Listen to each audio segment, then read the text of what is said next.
Good morning, boys and girls, ladies and gentlemen, ghosts and ghouls, squirrels and lemurs, and everybody in between.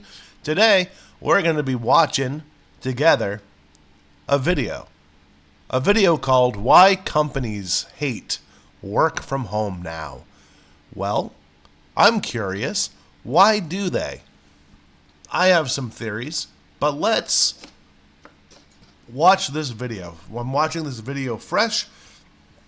If you watched the previous video, you saw me add it to my watch later thing on YouTube. So let's cue it up. Let's watch it together, and then we can talk about it. And I'll be pausing it every now and again to talk about some of the points. Yeah. Doesn't that sound like a good time? Doesn't that sound like something that we should do together? Let's hang out. Let's watch it. Watch this jump cut. That's right. Ladies and gentlemen, welcome back to Marketing Monday, Wins and Fails, where we go over all of the wins and the fails in the last week in marketing and business. Today, our top story concerns one thing: work from home. As you can see, this guy here is enjoying working from home with his dog, who is somehow fiendishly set on looking at these spreadsheets. We all know it, we all love it, and the stats prove it. Work from home is preferred by 65% of people, 32% prefer hybrid work, and only 3% would say they would want to never work from home. Work from home is extraordinarily popular. Not only can you work with your dog, but if you have kids, it's easier to spend more time with them, even if they look really annoying. By the way, both this kid and this mom are my target market. They're both Atrioc viewers. And you'd be surprised, she's the one spamming Glizzy Coffee Cow, and he's the one saying arbitrage on Reddit. But the main reason people prefer work from home is in an environment where housing costs get more and more expensive and you have to live farther and farther away from work is the terrible commutes. Going into the office via commute is miserable. Housing prices continue to rise. People have to live farther away. They commute in. People are stuck and they are stressed and having real health costs. There is literally a physical and psychological toll that comes from these brutal commutes that are getting longer and longer. And so Have you ever left at your normal time to go to the office, and usually it takes you like 20 minutes, but some asshole had to wait until the last minute to merge onto like a different freeway and cause an accident, and now traffic is backed up for a fucking hour? Yeah. So what took you 20 minutes now takes you an hour. And, hey, presto, you're late to the office and you missed your morning meeting because of some jerk. All right. They're happy with the idea of being able to work from home whenever possible, or at least at a hybrid capacity. This woman is out with an I hate commuting poster. We'll talk more about her later. But with all of this data and all of these good reasons to prefer work from home for some subset of people, the problem comes with the increased competition for the few remote jobs that exist. This is from 8 months ago at Our Jobs. Remote jobs have a ton of competition. Will this die down, or is it the new normal? Anytime I put in for a remote job, the jobs get 400 or 1,000 plus applicants. Nowadays, a remote job goes on LinkedIn, you might get 4,000 other applicants. The level of people clamoring for the few remote jobs left is getting insane. Stats show that only 20% of all postings on LinkedIn are remote jobs, but they get over half of all applications. That's millions more people applying for the same few remote jobs. Another salvo has been fired in this remote work war this past week. This is CEO of Amazon, Andy Jassy. He became CEO of Amazon after Jeff Bezos had the world's biggest midlife crisis and decided to go fuck somebody else's wife and buy a gigantic super yacht. Yeah. I mean, if you can do it, I guess. But those midlife crises can be brutal. I still use Amazon. And CEO Andy Jassy just recently announced in a message called Strengthening Our Culture in Teams that remote work is dead at Amazon. Back in office 5 days a week, get over it. And that's a bad sign. The most stringent return to office decision among big tech companies. This could be a harbinger of more to come. Much like when Elon Musk came in with a kitchen sink and fired a bunch of people at Twitter that gave other companies the license to do the same thing, Andy Jassy's influence... All right. So the let that sink in joke by Elon Musk was funny. All right. And to be fair, I don't hate Elon Musk. I honestly, the only qualm, the only thing I feel about Twitter or X now is there's way too much porn on there, right? So there's a lot of meme like pages, right? Or I don't know if they're called pages there, but meme accounts, right? That post memes and blah, blah, blah, blah, blah. And instead of on target talking about the meme or whatever the topic was, right? It's nothing but people hawking their OnlyFans accounts with pornography, right? And here's the thing. Porn is bad, okay? Psychologically, it's bad. You could get into the spirituality argument of it as well. I'm not going to do that. Psychologically, porn is bad. And I don't know if X filters out for, people under the age of 21, because I think that's the new porn limit, I think. Apparently, they aged up the requirements because, you always had to be 21 to drink, right? As long as I've been alive or able to drink. That's why back when we were 18, we'd drive up to Canada before you needed a passport. That's how old I am. And drink when we were 18, right? Because you could. I mean, yeah, we could technically drink around town, but you couldn't go to a bar, right? You'd have to pay some sketchy person or someone's older brother or, that mom. And you know what mom I'm talking about, don't I? Yeah, that mom. The one that, honestly, probably would have given you a chance if you had just shot your shot. Not a good mother, in other words, to buy you alcohol, right?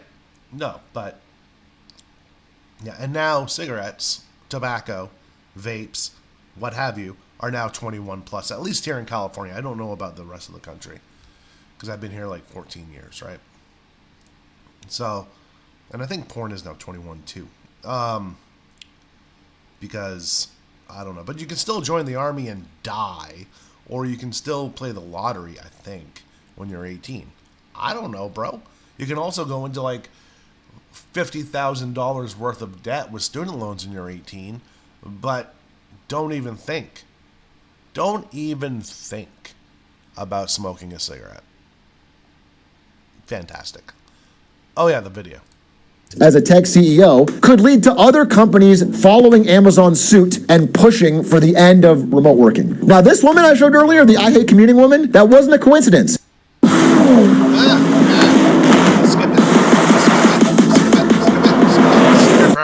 She's an Amazon employee who's protesting outside the corporation right now. As are many other Amazon employees, because they're... You love to see it. A little bit let down after Andy Jassy just a few years ago promised that they would be Earth's... Oh my God. He looks like Martin Short from Wish.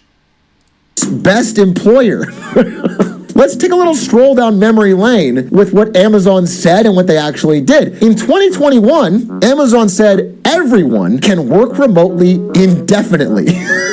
And a lot of companies copied this. If Amazon's doing it, it must be a good idea. Let's do it. Everyone can work indefinitely. In 2022, just 1 year later, they said, well, okay, yeah, for sure. But you know what we're going to do? We're going to let teams decide. So if your manager needs you in the office, well, you got to go in the office for that team. But everyone else can work from home. Then in 2023, 1 year after that, they said, well, okay, everyone has to come into the office 3 days a week. And then, just now, it's locked in at 5, which is what it was pre-COVID. And, everyone's getting angry about this, but I think Jameson Zabalos on LinkedIn had a good take on it. A glass is half full take. Everyone calm down. Amazon is still a hybrid company. Monday through Friday, you work in the office, and Saturday and Sunday, you work from home. Oh, that's a good point. That's good. That's flexibility. That is massive flexibility. So, it is what it is. When you put it like that, they're still hybrid, bro. But some Amazon employees, including some who've quit, like this guy who worked at AWS, John McBride, and quit, have revealed a lot of the internal struggle that's been going on with Amazon employees as they grind back against this increasingly restrictive system. Number one, Amazon employees have begun coffee badging, where they go in, they badge to show that they showed up at the office, they grab a coffee, and they leave. Amazon stopped this. They started tracking the time you spent while badged. So then they'd give you warnings if you didn't stay long enough. Then Amazon employees got even trickier. They started changing their home Wi-Fi networks to match the exact Wi-Fi network name of work. So their laptop would auto-flag them as being in the office. This worked for months. And then Amazon found out and cracked down on it by having the names randomized every day with a bunch of characters. Then employees got serious. Enterprising and employees started realizing there was money to be made, and they started having services where they would charge other employees to badge in and out for them. And all of this is a pretty crazy... That is 100% entrepreneurial. Those people that did that, that figured that out, need to be promoted to like executive level. Period. Okay? That's amazing. Back and forth when you consider that nobody even notices when they're in office or not. Like, everyone's tracking it, but when they're actually there, they just sit down at a computer and join Zoom meetings. I wonder where the executives and the the C-level work from. Interesting. It's the same thing they do at home. It's not any difference, but they have to do it in an office seat. And now Amazon employees, since they can't do this or this or this, are doing this. This is a protest out in front of Amazon headquarters by their employees. The Amazon workforce feels uniform dismay at the new in-office policy. 73% of the workers are considering quitting after the 5-day return to office mandate. And a lot of people have come out and said, hey, this seems really fucking short-sighted. The CEOs who think we gotta force everything to be exactly how it was pre-COVID are in an echo chamber. So many workers want this, you're gonna get more talented and better people. No. Let him finish his thought. If you give them a little bit of flexibility, especially as housing prices aren't changing. And all this leads to the question is like, why? Why did Okay, before he gets into the why, I just want to say something on this. Yes, it is an echo chamber, right? And people are taking things from Elon Musk and others who say that productivity goes back up, people are in the office, collaboration, all this stuff. But like, we found out the opposite when everybody went remote, right? Productivity, by and large, went up. People were getting more done. In fact, working from home had a major disadvantage for some people because they didn't know when to shut it off. They didn't know when to stop working, so they just kept working. And this works if you're on salary, I guess. But if you're hourly, no. But if you are on salary, it's hard to know when to stop because you're just get in the zone and all of a sudden it's 7 p.m. after you started at 7 a.m. and you're still working on a project or you're still analyzing data, things like that. It's really easy to do, right? You'd get a lot more done. In fact, and here's the thing when it came to like, the triple dipping or the double dipping into other jobs while people were working remote. First of all, if you have a job like customer service or tech support where you're actively like talking with customers, you can't do this, right? But if you just do like fucking spreadsheets, people were double dipping into having 2, maybe 3 jobs and getting 2 or 3 salaries, right? Because they found out that what took them 8 hours to do in an office took them 2 hours to do at home because they were that much more productive. There was no distractions. There was no water cooler talk. There was no, hey, you got a minute thing when someone sees you at your desk, right? So they were like, if I can do this in 2 hours, I can do this one in 2 hours, and this one in 2 hours. I still have 2 hours left at the end of the day where I don't got to do shit. So all the work still got done, and it got done well for a lot of these people. So until someone snitched, it was gravy for these people, right? Now, again, if you're like in a customer service role, working from home, or you have to deal with customers or like support stuff like that, this wouldn't work for you, right? There's no way to do it. Well, I'm sure there is, but it would be incredibly difficult. So it is what it is. But the fact that without distraction, right, without office shenanigans, people were getting 8 hours of work done in 2 says a lot about in-office culture, right? Where being there is more respected than getting shit done. And I'm not saying every company is like this, because they're not, but a lot are. That's the old joke about corporate jobs, right? Like, yeah, I make 2 hours of work stretch into 8 hours. It's fine, right? Well, when you could do those 2 hours in 2 hours, and then you have the rest of the day to work on other things, that seems like, and you're not working 2 or 3, right? You're just working at the one. Think about how much productivity and how much work and how much shit you can get done for your current role. It's amazing, right? It's a net benefit. Well, maybe it's just a benefit to the company, unless, you know, you get paid for your output, right? It is what it is. But then again, if you're making a decent amount and you don't have to deal with a fucking commute or sherry at the office or smelling what Gary put in the microwave, right? Then it's all good. It's all good. Okay? It is what it is. Amazon do this? Are they really so stupid, so short-sighted, they didn't think they would get this backlash from their employees? I want to present an alternate theory. An alternate theory is that they were very well aware this would happen. And in fact, what is going on here is what you might call a stealth layoff.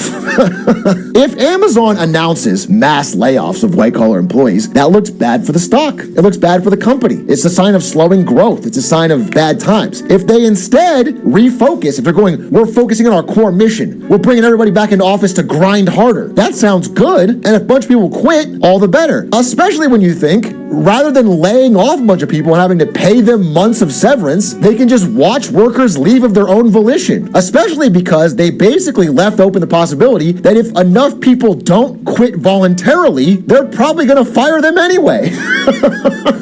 A second part of this stealth layoff is this. This is one of the Amazon headquarters. Amazon headquarters like this exist in a lot of cities across the country. And what is that? Who thought this looked good? It looks like the spider version of Epcot. What the fuck? all of them have enormous tax breaks. Amazon is the king of getting a city to pay them to set up a headquarters there. And the reason cities do this is because if Amazon puts a headquarters in your downtown, all of those new well-off employees spend money. They go to the local coffee shop. They have an ethnically diverse pizza party. It makes your downtown more upscale. It gentrifies it. It brings a lot of new people in. It brings more tax revenue. That is why towns are willing to offer all these tax breaks. They want to get an Amazon headquarters. However, a lot of those tax breaks are contingent on a certain number of jobs that are not remote. A lot of cities are saying, hey, we paid you this money. You set up these headquarters and they're empty. And so all these cities are coming. The tax man is coming knocking. And Amazon is liable for hundreds of millions of dollars unless they get everyone back into the office. Now, womp, womp. That is an explanation that makes a lot more fucking sense. Additionally, speaking of stock, Jeff Bezos, we mentioned earlier, is laughing all the way to the bank. Because Jeff Bezos this year has sold $2 billion, $2 billion, $2 billion, $2 billion, $300 million, $800 million, $400 million, $80 million, something like $10 billion in Amazon stock. over this year. You could say he also buys shares. That's true. He did buy one share in 2023. He spent $115 to buy one share of Amazon, possibly a misclick or for tax reasons. Speaking of stock rebalancing, let's give a big win to our good friend Elon Musk. I told you I'd mention him more earlier. The kitchen sink thing. Remember how that went? He laid off a bunch. The kitchen sink thing was funny. And here's the thing. A lot of tech companies, and a lot of companies, honestly, are overinflated when it comes to headcount. Not all, right? But a lot. So it's and that has to do a lot with ramp ups and the pandemic and everything like that. So it is what it is. But like now that things have gone down and the economy's kind of shit, right? It's unfortunate side effect of the prosperity that came out of the early 2020s, right? So it is what it is. But that let that sink in thing was funny. So I don't care what you think. It is what it is. Bunch of people, I believe 80% of Twitter's workforce. And always keeping veggies at their peak. Like a Bosch. Freshness lasts for weeks and weeks and weeks. Like a Bosch. Stay fresh like a Bosch. With America's most trusted refrigerators that keep food fresh up to 3 times longer. From Bosch. Deep breath. Cancer is a journey you don't take alone. Did it? Our cancer care team works together to care for all that is you. So proud. And a lot of companies said, well, Twitter still runs. Let's copy him. And they laid off a bunch of people after themselves. Well, now, as more and more time passes, we're about to see the effects. And one of the ways we get an insight to this is through balance sheets of the banks that invested. So Fidelity Investments is one of the companies that helped Elon Musk buy Twitter and therefore has some of the shares. Twitter is or X.com is no longer a public company. We can't see what it's valued on public markets. Fidelity is legally required to say how much its X shares are worth, how much they think they're worth. Now, it's a bit of a gray area. It's kind of like telling a kid, how much do you value your Pokemon cards? You know, it's up to them. For example, if you had a PSA 9 Charizard and someone asked you how much it's worth, if it was the tax man, you might say it's worth $150K based on this eBay listing. You know, if it's somebody you're trying to flex on, you might say $300K based on this eBay listing. Both these eBay listings are from today. There's a pretty big gap of what it can. Pokemon cards are worth that much? The fuck? be. So understand that Fidelity has every incentive to lie and make this as big as possible. They don't want to make it seem like they made a bad investment. Even when doing that, Fidelity has now announced their X shares are probably worth 79% less. Holy shit. They are 80% down since Elon took over. That basically puts X's value at around 8 or 9 billion, down from $44 billion. That is a very short time to lose $30 billion of value, which I think is pretty crazy given how amazing Grok is. I don't think the market is properly valuing how sick it is that. Was that sarcasm? I haven't used Grok. Because I think you have to pay for like Twitter X, whatever, Musk Premium Plus, whatever they're calling it, right? And I'm not going to do that. Sorry. You can make Mario smoke weed on Grok. And the only problem with this is that Nintendo has finally noticed it. Which may mean the end of Grok's greatest feature. Speaking of AI, do you remember this first image I opened on? Remember how I said the dog was looking surprisingly intently at this guy's work? There might be more to that. You see, when it comes to Amazon, AI, layoffs, and dogs, it turns out they all have one thing in common. Amazon Rufus. This is their brand new ChatGPT competitor that they are using to lay off customer service workers. He's a... Here we fucking go. Welsh Corgi and a good dog. He's not mean. He's meant to be fun. Do not use him to try and lighten serious or difficult content or information. I'm sorry, but I have to. I have to use Rufus to lighten the fact that you're firing all of their scared AI or scared customer service workers. Basically, Rufus works like this. You go on Amazon and you're trying to shop for things, maybe on the mobile phone, and you can ask Rufus questions like, what's the difference between different shoes? Or what's a good gift for Valentine's Day? And Rufus will answer you. He'll give you tips for things to buy. And it's very fun and interesting until you realize that it's not really a dog at all. In fact, it's just basically a ChatGPT clone. And people realize that they can get free ChatGPT Pro by just asking Rufus questions. All you have to do is ask it one shopping question first, and then you can start asking it to do your coding for you. Can you give me a Python code to add 2 plus 2? I don't have an answer for that. However, here's some questions you might ask about Vita Coco Pressed Coconut Water. And then he just doubles down, asks again, and it works. The AI only puts up a fight for one message and then immediately jumps into doing whatever you want. What a sweet doggo. Speaking of AI, a lot of insane news with AI this week. I have to give another win or a fail, possibly, to ChatGPT. It's a win or a fail based on your relationship with, I guess, your ChatGPT, because a lot of you apparently are using ChatGPT for emotional support. The number of people who are confiding and asking emotional questions to ChatGPT because they don't have anyone they're real to ask it to is getting higher and higher. And all of that would be slightly dystopian, but it gets worse once you start to see that ChatGPT has begun messaging them back first, as in not in response to a question, remembering things they asked and asking him, how was your first week at high school? Did you settle in well? Not only is this real, but ChatGPT apologized for it. Definitely not something they were beta testing and then got called out on. What the fuck? The upside, if we're looking for a win here, is that we're all going to have friends. By the way, as I'm putting all this information about the work from home, beat down by Amazon, and maybe difficulties of finding jobs and all that. So why is ChatGPT messaging minors? We asked the hard questions here. Yeah. I wouldn't be surprised if you look like this. Fuck this. This sucks. The data is starting to bear this out. Gen Zers are getting fired at shocking levels. Now, some of this could be the economy, but it's specific to new people in the job who are younger. And I think this guy's take is the correct one. Having worked with a few in this age bracket, many simply don't care, and I don't blame them. Me neither. When you look very rationally at the way companies are treating their employees long term, it is easy to see why people are not. Yep. So this is a big thing, and I hate it, right?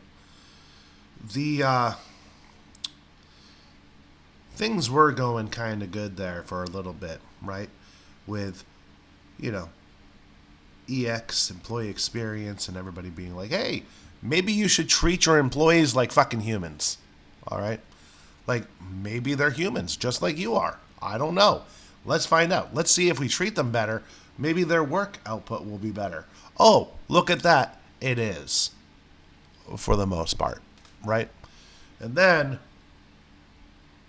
a little bit of financial adversity in the form of a really shit economy, right? Where everything raised, and now it's back to, well, our employees are just another percent on our balance sheet, and we need to reduce costs. So buy that kind of shit, right? Or the do more with less, okay? Where you're laying a bunch of people off, right? And I'm all about doing more with less. That's how I live my fucking life.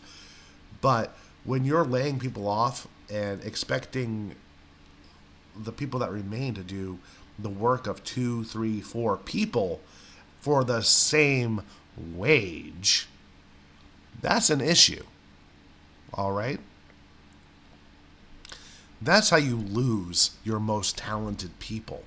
That's when they say, fuck you, bye. It is what it is.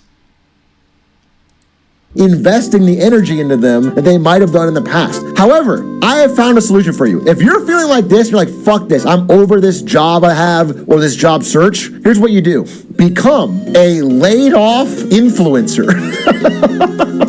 Many such cases, and they're fun to watch.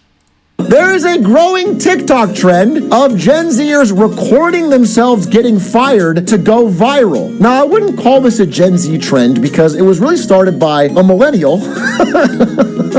But a lot of people are recording themselves on their last day or in HR calls where they get fired and using it to go viral on TikTok. This woman recorded a TikTok of herself after getting fired, sneaking back into her work, stealing company assets.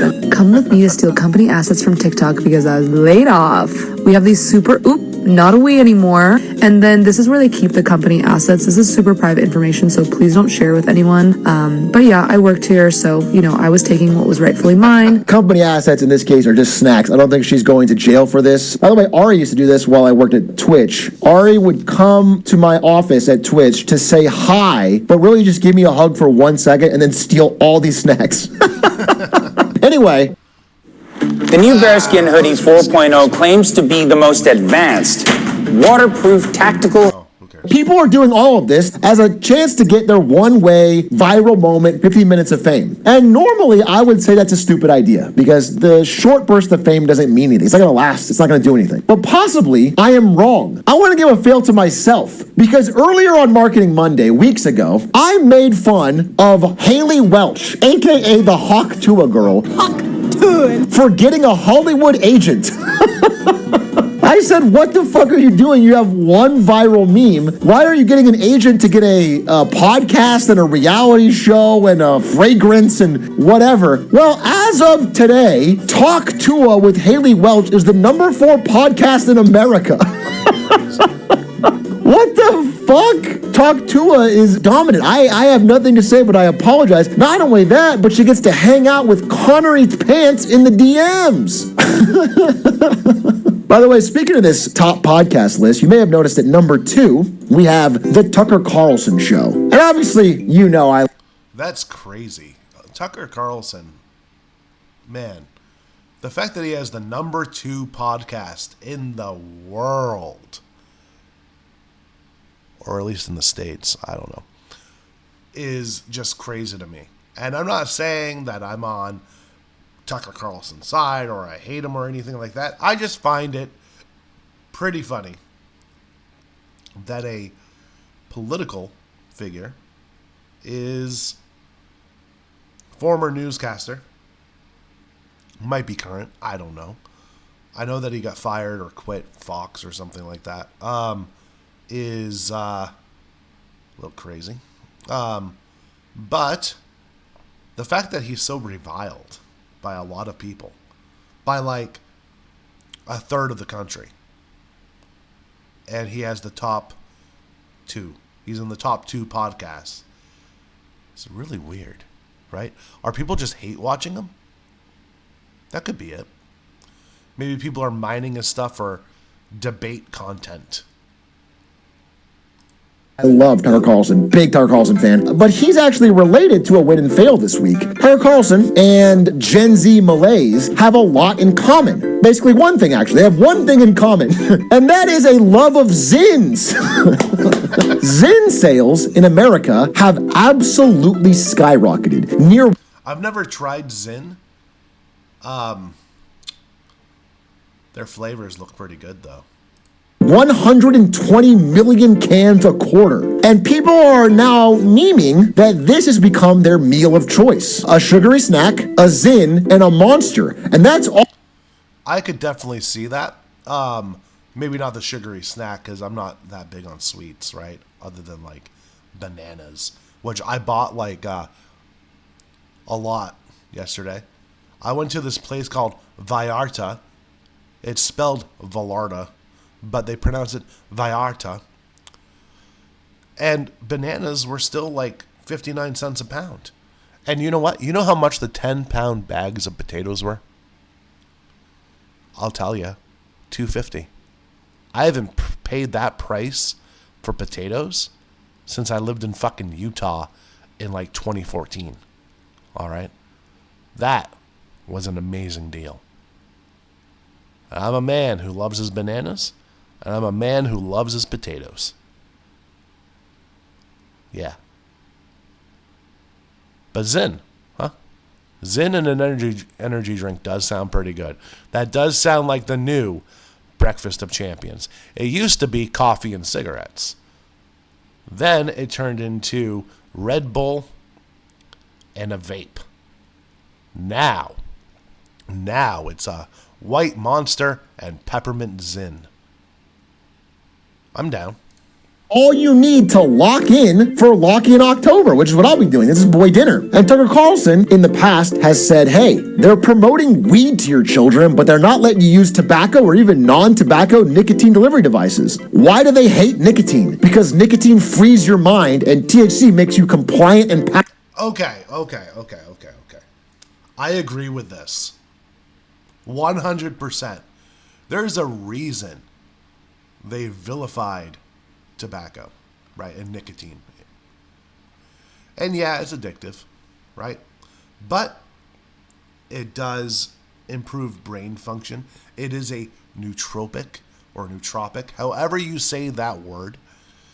And THC makes you paranoid, makes you lazy, makes you all relaxed. Yeah, I don't know. Passive. Weed is a tool of oppression, while nicotine is a tool of freedom. Okay? Powerful stuff from Tucker Carlson. And that's why you can see him here upper decking a Zyn. However, I'm going to give Tucker Carlson an extra big win this week because I thought that based on all this. So, nicotine is based, weed is woke. Shit. I should start taking Zyn. Thank God Tucker showed me that is false by revealing in this past week that actually Zyn is a brand for women and liberals and it's way, way, way too woke. And that is why Tucker Carlson, as a heroic act, is launching his own non-woke nicotine pouch brand. Holy shit! Your small business has unlimited potential. Spectrum Business is built to connect you with. All right. Alp, a non-woke Zyn. I was so worried when I looked at Philip Morris, the owner of Zyn, that their product line, it's basically a pride flag. It does contradict some messages that Tucker may have said in the past, but now that he has his own nicotine pouch brand, this interview with Theo Vaughn seems a little misplaced. You make me nervous. I'm going to grab another Zyn. God, I almost want to do one, but I just don't know how I'll do with it. Why don't we wait until we're about to close, because things may happen to you that you're not ready. See? Energy drink. Zyn. Energy drink. Zyn. Celsius is for girls and gays, though. That's okay. Ready for? Okay. You're going to get a lot richer. Is that their advertising campaign? Zyn is not a sin. That's the advertising campaign. Really? Yeah, but the truth is Zyn is a powerful work enhancer and also a male enhancer.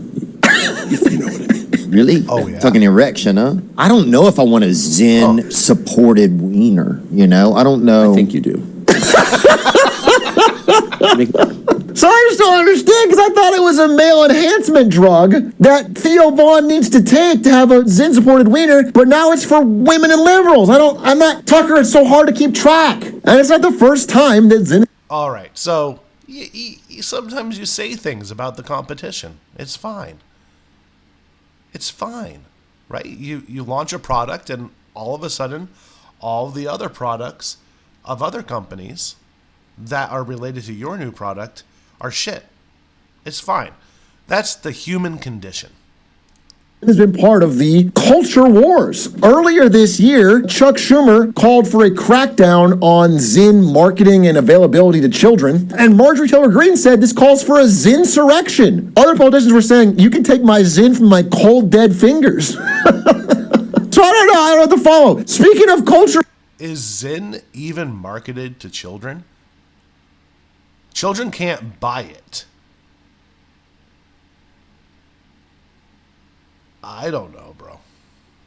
Wars, another problem's happening to a hero of mine, Elon Musk. Elon Musk is having a problem with fucking California because apparently now that he's had a more pronounced political shift in the era of X.com, Californians are becoming, quote, ashamed to drive Teslas. And I think that's... If that's true, it has not been reflected on the freeway yet. Because there's a fuck ton. Just in the 30-minute commute to the office, I see at least 6 Teslas. Boom. Right? And around me, in a 5-mile radius, there's like 4 Cybertrucks. And now the Cybertrucks do look fucking stupid, okay? Except there's this matte black one that someone has with like tinted windows, and it's like completely matte black. It is, I hate saying this, it looks pretty cool.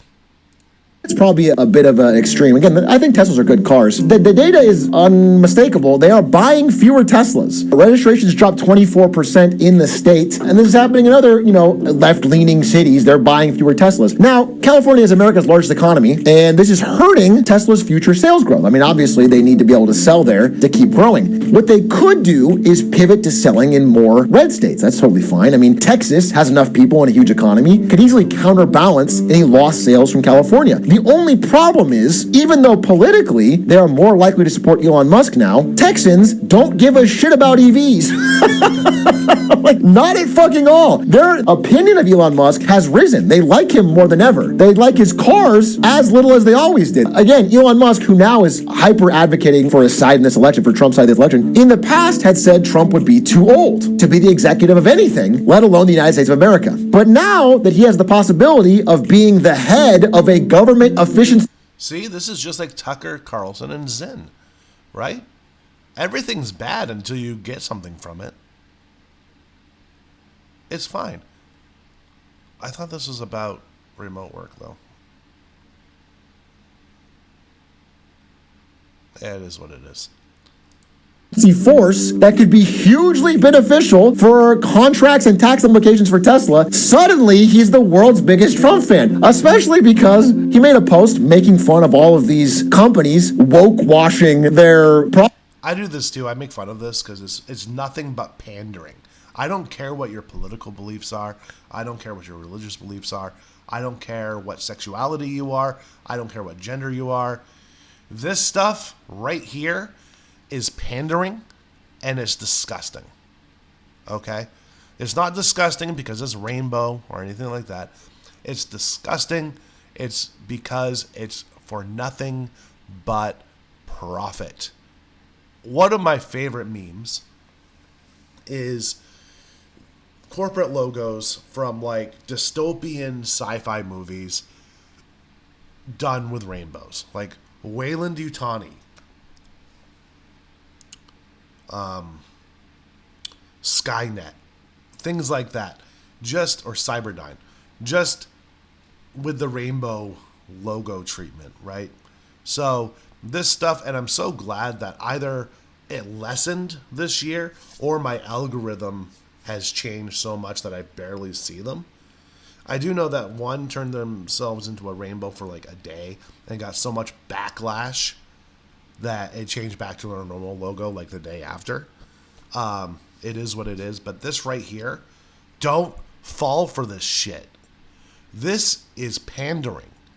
This is trying to make more money. It's not giving... It's not support. I guess it is for support of money, but it's not support of the cause. Don't get fooled by corporate marketing tactics. Okay? Okay. Good. We're on the same page. products in June. I agree, this shit's annoying as hell. Elon, you're totally in the right here. The only problem is, if you flash back just a few years, maybe 2 years from this post, you did the same thing. Not only including, they had their own Pride Month celebration with a rainbow car. Even Elon Musk himself tweeted, "Don't buy our car if that's a problem with LGBTQ equality. People should be free to leave their lives with..." This is a very libertarian take, right? Who cares what you do? Just, we're not paying for you, okay? Do whatever you want as long as you can afford it. Very libertarian thing here, all right? Now, socially libertarian. This, financially, you probably want to play it a little safe, right? Or, I think it would be interesting to look into the stats of how much the LGBT QIASS plus thing. I don't know what it is anymore.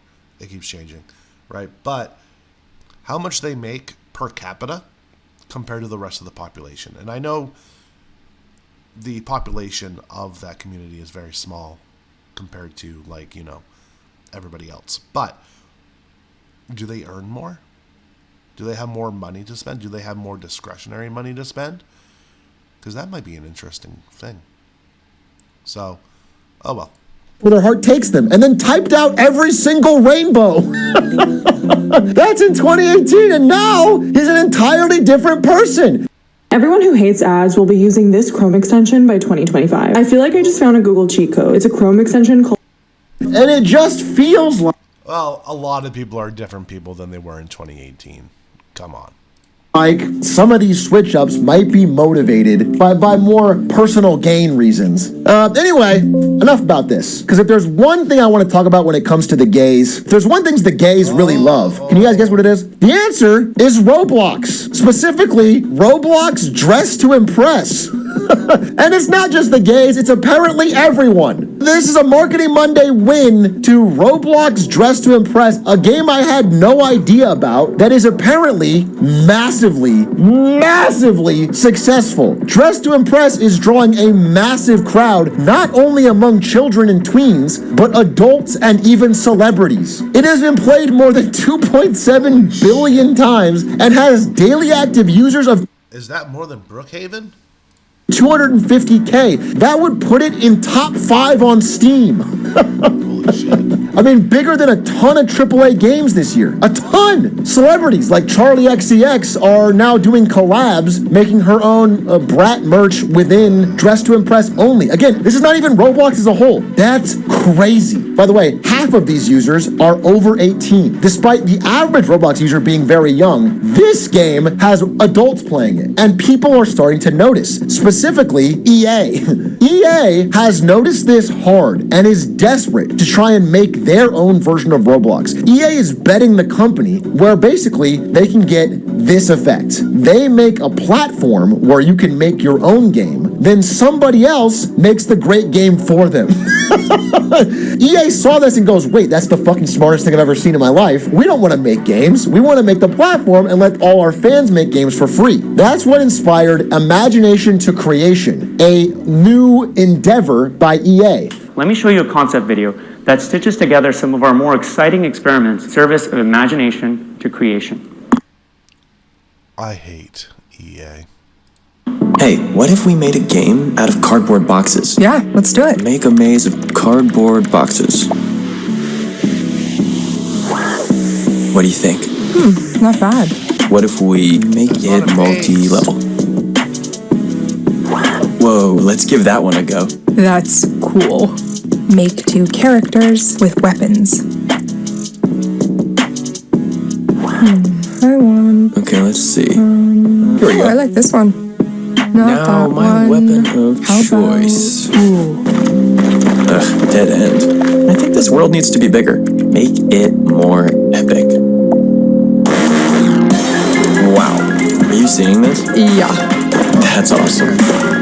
We all know this is how we talk when playing games, right? This is This is how we hang out with our friends. EA has nailed gamer lingo and how we engage with video games. And we can't wait to play Cardboard Box Simulator AI Slop. Now, I want to say all of this is pre-rendered. So this is EA's wildest imagination of what the greatest possible AI-generated game could be.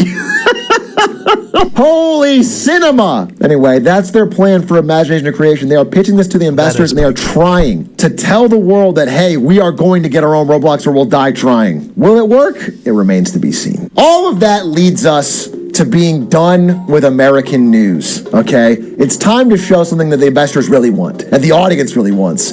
Bringing back a segment that has been much demanded with our favorite person on this channel, Xi Jinping, in a segment we like to call What's Up Beijing?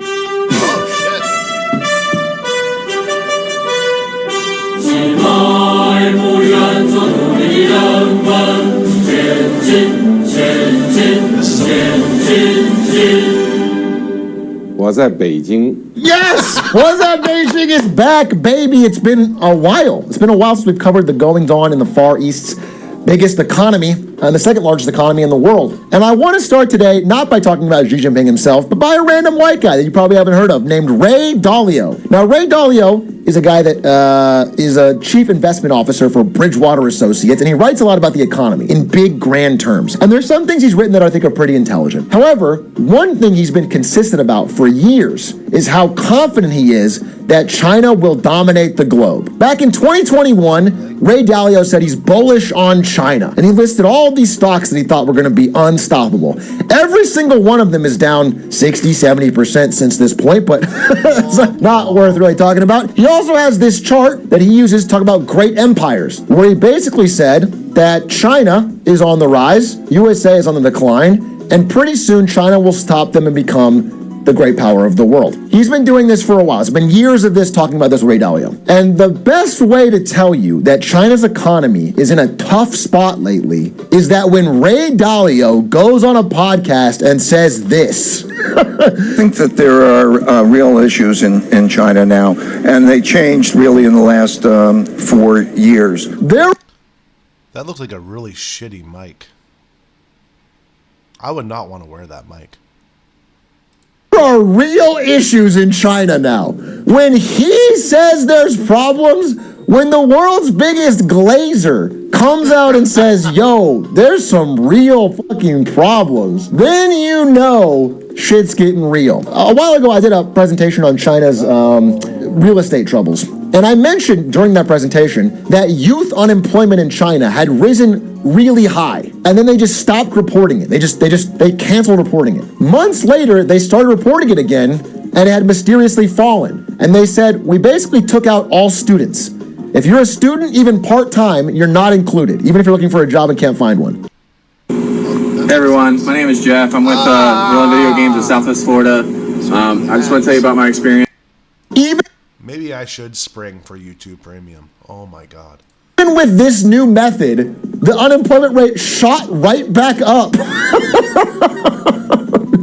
Even with the non-student new method, it is now back to basically where it was in 2021. They might have to halt it again. The Chinese stock market has had a $6.5 trillion rout. 4 years of decline, basically since 2019. Their stocks are where they were before COVID, which means they've had no growth in 4 years. It's been very bad. You can see it here. This is 4 other major nation stock markets, and then black is China, okay? They're only one down from from 2023, from the last year. If you go through Guangzhou, you will see people desperately listing their apartments for lease or rent because the price keeps falling, or like for sale, actually. Real estate continues to sink. Basically, quarter after quarter, prices continue to fall on housing and buildings in China, which obviously has a depressing effect on the economy. However, does all of that really mean, quote-unquote, collapse, as The Economist loves to post?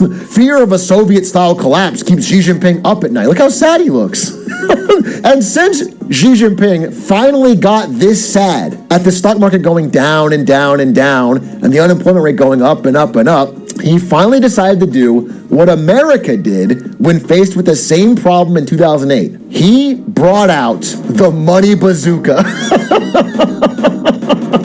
At long last, this week, China pulled the trigger on a bold stimulus package. American investors are saying buy everything, and so are Chinese investors. They cut interest rates to nothing. They provided funding for brokers to literally buy stocks. Government money going to brokers to buy stocks. They're giving bank loans to support stock buybacks. They're cutting mortgage rates even if you have an existing loan. So if you have a mortgage loan that's at, like, let's say 6%, they're cutting your existing loan. They're forcing banks to cut your existing loan to a lower interest rate. I mean, it is stimulus top to bottom. Full juice, fire the bazooka money cannon. And there will be no long-lasting repercussions from this. In response, Chinese stocks have absolutely mooned. This is the Chinese stock market, okay? Falling, falling, falling. Then, a few days ago, they announced stimulus. It hit a new yearly all-time high in like a day, dude. Everything rallied. The money cannon is hit hard and fast. This is the CSI 300, kind of equivalent to American S&P 500, hyper rallied. This is the CBSE 50, which is kind of equivalent to our Dow Jones. This had its largest one-day rally in the history of their stock market. They have never had this much of a rally in one day. As full disclosure, I have some leftover Alibaba stock that I didn't sell. I made $15,990 in a day. In a day, bro. I didn't even remember I had this, which is enough for me to buy 484 copies of this poster, which I will be doing, a celebration of Xi Jinping's glory. And more stimulus seems to be to come. China's premier affirms need for policy speed. Not only are we're launching the money bazooka, we're doing it fast and adding more stimulus as things come up. People have been begging for this in China for months, if not a year. They finally unleashed the bazooka. What will it mean is the main question. Will China's surprise stimulus actually work? Because again, they've never done anything this big, but they've done smaller stimulus in the past and it often fizzles out. Some people say this stimulus is a game changer, that it's going to turn China's economy back to rip-roaring growth. Others say it's an adrenaline shot that's only buying China a little bit of time. What's the answer? Likely, as with most things China, somewhere in the middle. Somewhere between collapse in 30 days and guaranteed world domination, China's likely to trudge along, and this will at least bring some wind back into the sails of the economy. Generally, it's tough to say. These are such a new concept that we can't obviously figure out the long-term implications after 3 days of the stimulus being... I don't know enough about this to comment on it, but it is entertaining. Enacted, let alone even... or announced, let alone enacted. However, I do want to say, for people that are in this camp, I think you're probably a little crazy. If America survived 2008 and the Great Depression, it's very unlikely that the world's second largest economy is going to collapse. It's going to be tough times. I'm sure stimulus can't overcome all of the problems, but likely they'll be able to keep going. If they don't, we'll be able to cover it every week here on What's Up Beijing in Marketing Monday. Thank you for watching, and tune in every week to see more updates on what's going on with China and the world and the economy on our show. Thanks for watching. All right, that was great. That's Atrioc. First time watching this channel. Subscribe. Like. Let's see what the comments are.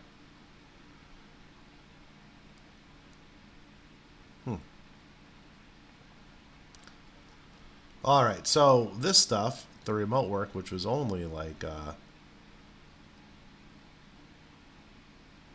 8 minutes of this video, even though this is the title of the video. Some pretty good points there, but the thing is, working from home, remote work, work from anywhere, seemed like the beacon. Seemed like the bright future ahead. Until money got in the way. It is what it is. So, will it continue? Will employees keep fighting back?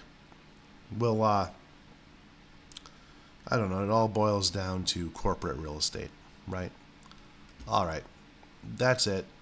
Subscribe to this guy. I'll link this video in the section below. Thanks for joining me and watching this. I'll see you next time.